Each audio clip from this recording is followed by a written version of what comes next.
ये दाल तो बहुत ही बढ़िया है।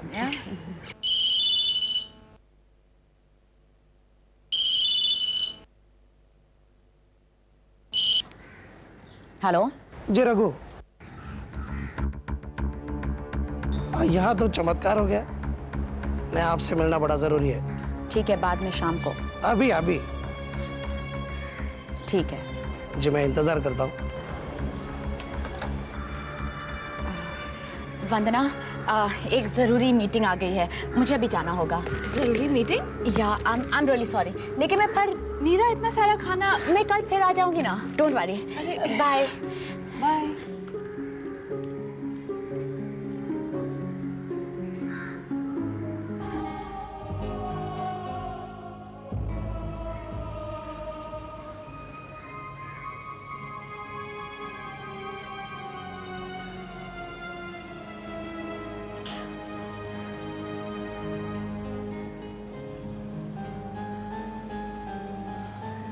वंदना, सुषमा, शुक्र है आपने मुझे पहचान तो लिया, वरना मैं समझी थी कि मुझे अपना परिचय देना पड़ेगा। अचानक इतने बरसों के बाद? किसी ज़माने में जब आप मेरे पास आई थी तो मैं भी इसी तरह से हैरान हुई थी। उस वक्त आपने मुझे हैरान किया था, आज मैं आपको हैरान करने आई हूँ। मैंने जिंदगी में इतनी हैरानी देखी है कि अब मुझे कोई भी बात हैरान नहीं कर सकती। माँ, ये कौन है? बेटा, ये मेरी बड़ी बहन है। झूठ, आपकी बड़ी बहन तो रंजना मौसी है। ये उनसे भी बड़ी है बेटा। तुम चाहो तो इन्हें बड़ी माँ कह सकते हो।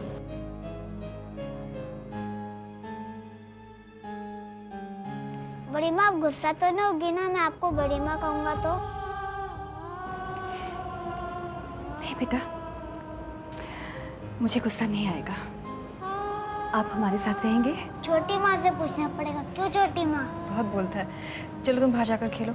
नहीं नहीं, तुम अंदर जाओ, मिसेस इस्रानी होगी, वो तुम्हें चॉकलेट देगी। जाओ भागो।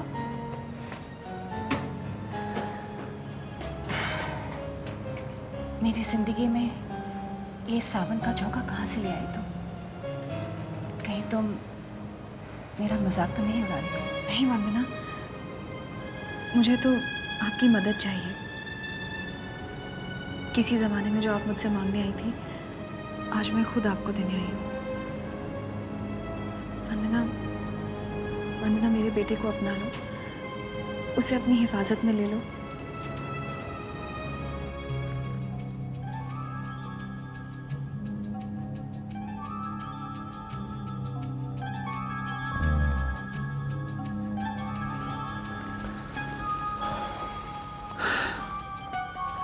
सुजाता पर 36 घंटे नजर रखनी पड़ी। ये उस वक्त की रिकॉर्डिंग है जिसे पता चलता है कि सुजाता पर संजीवनी का क्या असर हुआ। संजीवनी का असर तो ठीक है, लेकिन क्या ये हर वक्त पेशेंट की जान लेकर रहेगी? डॉक्टर, ये सिर्फ वक्ती तौर पर है, टेम्परेरी। इस दवाई का असली काम है पेशेंट को कोमा से निकालना और वापस होश में लाना। और जब पेशेंट पूरी तरह से वापस होश में आ जाएगा तो दवाई की पोटेंसी को बढ़ा दिया जाएगा और फिर पेशेंट अपनी नॉर्मल जिंदगी जीने के काबिल हो जाएगा। मतलब आप अपनी इस कामयाबी से खुश हैं? बिल्कुल, much more than that doctor, much more than that. लेकिन जैसे जैसे दवाई की पोटेंसी बढ़ा दी जाएगी, वैसे वैसे और पेशेंट्स की जरूरत भी बढ़ जाएगी। आप तो जानते हैं कि हमारे अस्पताल में पेशेंट्स की कोई कमी नहीं। Well, carry on the good work. चलो।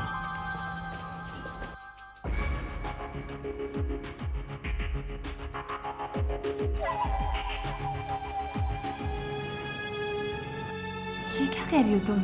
मैं सच कह रही हूँ वंदना, मेरे बेटे की जिंदगी खतरे में है। वरना वो लोग उसे क्यों उठा कर ले जाते? नीरा ने आपको सब कुछ बताया तो होगा ना? हाँ, लेकिन उसने ये भी बताया था कि वो लोग अमर को खुद वापस छोड़ गए थे। वो लोग अमर को वापस इसीलिए छोड़कर गए थे कि दोबारा उसे उठा सकें। मैं एक फैसला कर आई हूँ। क्या? वंदना, अगर मुझे कुछ हो भी जाए तो मुझे इसकी कोई परवाह नहीं, लेकिन अगर अमर को कुछ हो गया तो डॉक्टर देबू सेन के साथ मैंने छल किया और ईश्वर ने इसकी बहुत सख्त सजा दी है मुझे। शायद मेरी वजह से भी आपको बिना किसी अपराध के सजा भुगतनी पड़ी। देबू का एक काम अधूरा रह गया है जो मुझे पूरा करना है। क्या काम? डॉक्टर देबू सेन ने आपको एक फाइल दी थी, उस फाइल की एक कॉपी उसने मुझे भी दी थी। उसी फाइल को हम ढूंढ रहे हैं। अगर वो फाइल मिल जाए तो वो फाइल सिर्फ मुझे मिल सकती है। देबू ने बहुत चालाकी से वो फाइल डॉक्टर समीर के कंप्यूटर में फीड कर दी थी, जिसका पासवर्ड मुझे याद है। चलो उस फाइल का प्रिंट आउट करा लेते हैं। नहीं वंदना, ये डॉक्टर देबू सेन का कर्जा है मेरे सर पर, जो सिर्फ मुझे चुकाना है। ये बात अलग है कि फाइल मिलते ही सबसे पहले मैं आपके पास आऊँगी। आप वो फाइल पढ़ना, फिर आप जो सही समझे वही फैसला कीजिएगा। यूँ भी मैं नहीं चाहती कि किसी को ये पता चले कि आप इन सब बातों में इन्वॉल्व हैं। और अगर मुझे कुछ हो गया तो शायद मेरी बेमानी जिंदगी को कोई अर्थ मिल जाए। वंदना प्लीज़ अमर की हिफाजत करना, ताकि बड़ा होकर वो हमारी हिफाजत कर सके।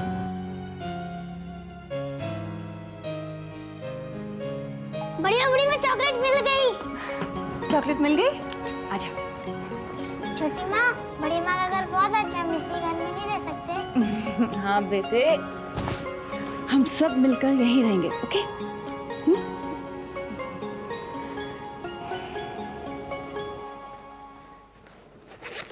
Excuse me nurse, excuse me. Doctor Prafull मुझे इस वक्त कहाँ मिल सकते हैं? डॉक्टर प्रफुल्ल तो घर के लिए निकल गए। क्यों? तब तो मैं तुमसे बात कर सकती हूँ। जी? वो क्या है कि तुम्हारे हॉस्पिटल में एक पेशेंट है सुजाता, मैं उससे मिलना चाहती हूँ। क्या तुम मुझे उससे मिला सकती हो? हाँ, लेकिन अब आप उस तक नहीं पहुंच सकती। क्यों? वो बेचारी तो क्या हुआ उसे? काफी अरसे से वो लड़की कोमा में पड़ी थी और कल कोमा से ही नहीं, उसे जीवन से ही मुक्ति मिल गई। क्या कह रही हो तुम? लेकिन क्या तुम यकीन के साथ कह हाँ सकती हाँ, हो कि क्योंकि उसकी रिपोर्ट मैंने ही लिखी थी। पूरे हॉस्पिटल में हंगामा हो गया था। हंगामा? हंगामा किस लिए? सुनने में आया था कि मरने से पहले कुछ देर के लिए वो लड़की होश में आई थी और उसने अपनी माँ से कुछ बातें भी की थी, लेकिन ये सब उसकी माँ का वहम था। ये तो नामुमकिन है, क्योंकि बहुत कम लोग कोमा से वापस होश में आते हैं, और अगर होश में आते हैं तो फिर मरेंगे क्यों? तो तुम भी इसे एक वहम ही समझते हो? यकीनी तौर पर तो मैं कुछ नहीं कह सकती, क्योंकि हॉस्पिटल में से कुछ और 2-4 पेशेंट्स भी हैं जिनके बारे में ऐसी अफवाह फैली थी। लेकिन तुमने ये सब अपनी रिपोर्ट में तो लिखा होगा। अफवाहों की बातें रिपोर्ट में थोड़ी ना लिखी जाती। तुम्हारे इस हॉस्पिटल में इतने कोमा के केसेस क्यों होते हैं? क्या इससे तुम्हारी हॉस्पिटल की बदनामी नहीं होती? बदनामी तो होती है, लेकिन आप देखेंगी एक दिन हमारा हॉस्पिटल दुनिया में मशहूर हो जाएगा। वो कैसे? आप किसी से कहिएगा नहीं, लेकिन मैंने सुना था डॉक्टर प्रफुल्ल डॉक्टर कालिंद्री से यही बात कर रहे थे। कोई एक मशहूर साइंटिस्ट है जो डॉक्टर प्रफुल्ल और डॉक्टर कालिंद्री के साथ कुछ एक्सपेरिमेंट्स कर रहे हैं। ये तुम क्या कह रही हो? लेकिन इंसानों को गिनी पिग के तौर पर इस्तेमाल करना तो बहुत बड़ा जुर्म है।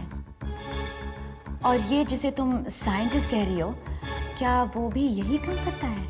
मुझे नहीं मालूम। दरअसल मुझे आपसे इतनी बातें नहीं करनी चाहिए। बस आप इतना समझ लीजिए कि न मैंने आपसे कुछ कहा था, न आपने कुछ सुना। Excuse me please.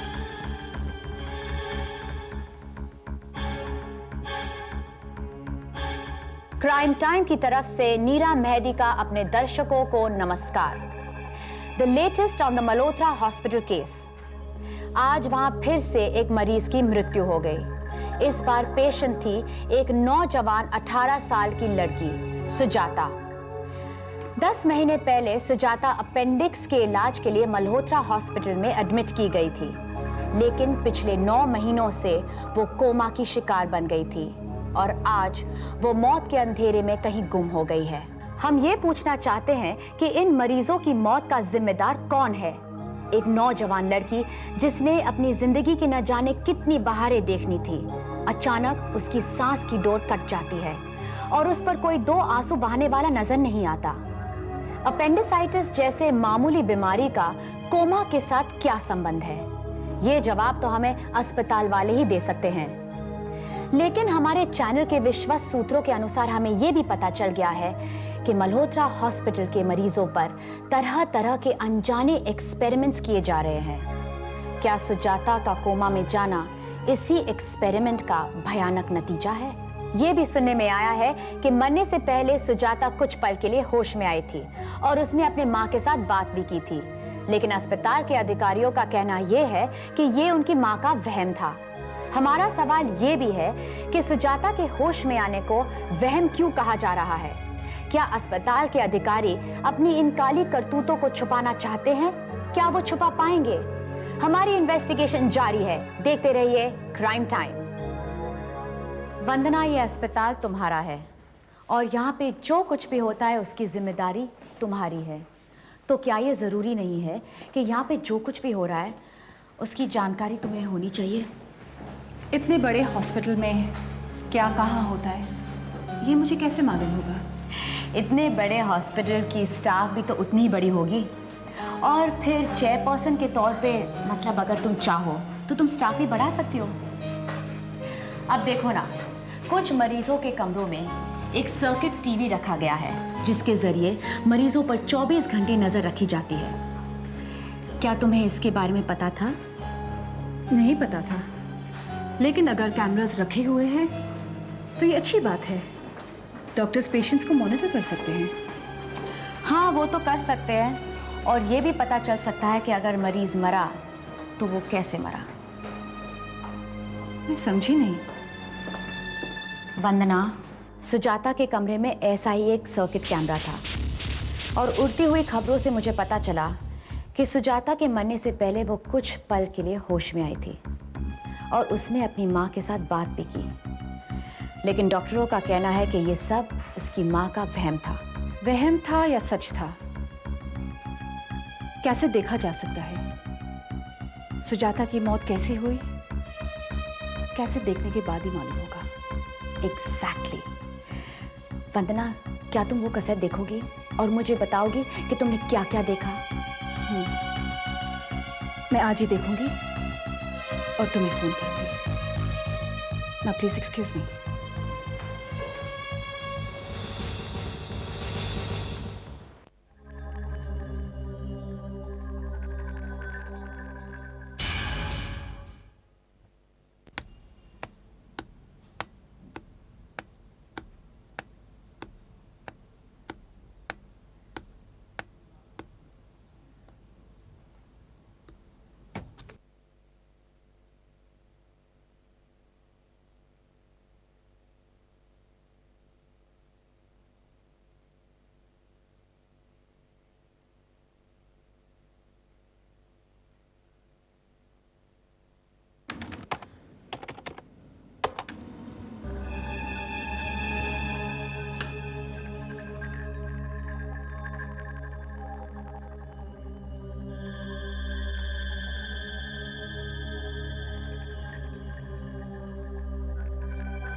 Sushma, computer का पासवर्ड बता दो तो तुम्हारी जान बख्श दी जाएगी।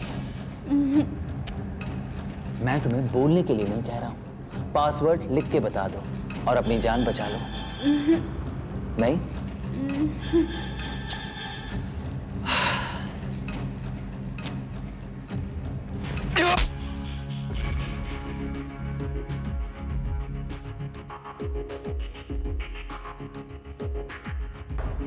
जो कहा जा रहा है समझ में नहीं आ रहा है क्या? सीधी तरह से पासवर्ड बता दो, वरना तुम्हारे हाथों और पैरों में कीले ठोक दूंगा। क्या ढूंढ रही थी उस कंप्यूटर में? हाँ, तुम्हारे आशिक देवुसेन ने वो फाइल उस कंप्यूटर में फीड कर रखी है क्या? बताओ सुषमा, शायद तुम भूल रही हो, मैं एक डॉक्टर हूं। इतनी आसानी से तुम्हें मार दूंगा, किसी को कुछ पता भी नहीं चलेगा। सुषमा, अपने बारे में ना सही, अपने बेटे के बारे में तो सोचो।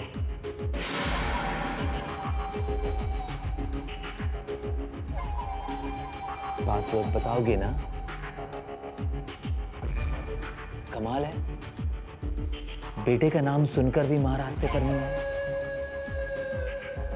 सुषमा, मुझे पासवर्ड तुम बताते हो या